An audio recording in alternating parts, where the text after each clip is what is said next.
L'hôtel de ville d'Oakland en Californie se pare de rouge, couleur d'un cœur qui bat, arboré aussi par l'Empire State Building.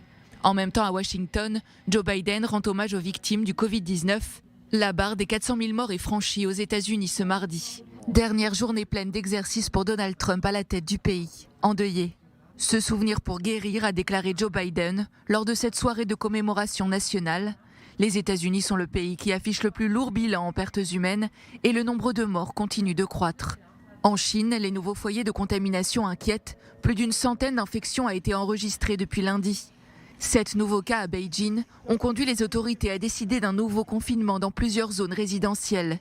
Dans la capitale chinoise, les vaccinations s'accélèrent. Les prévisions ne semblent pas bonnes, puisqu'un immense centre de quarantaine est en cours de construction dans le nord du pays.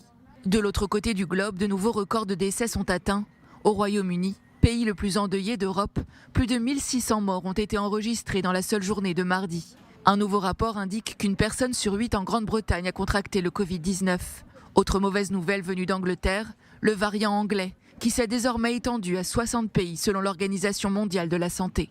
Des mutations qui inquiètent, notamment en Allemagne, où Angela Merkel déploie un arsenal de nouvelles restrictions et prend des mesures d'urgence. Nous devons agir maintenant pour prévenir du danger de ces variants. Il s'agit donc d'une question de précaution. Si la mutation se serait déjà propagée dans notre pays, le nombre d'infections pourrait augmenter de façon explosive, comme nous l'avons vu dans d'autres pays. Bilan tout aussi préoccupant en France, où près de 24 000 nouvelles contaminations ont été enregistrées en 24 heures. Selon l'INSEE, l'espérance de vie des Français serait réduite de plusieurs mois à cause de l'épidémie de Covid-19.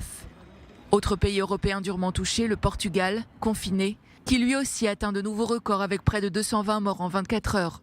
Avec environ 70 000 contaminations en une semaine, le Portugal affiche le plus grand nombre de contagions par rapport à sa population.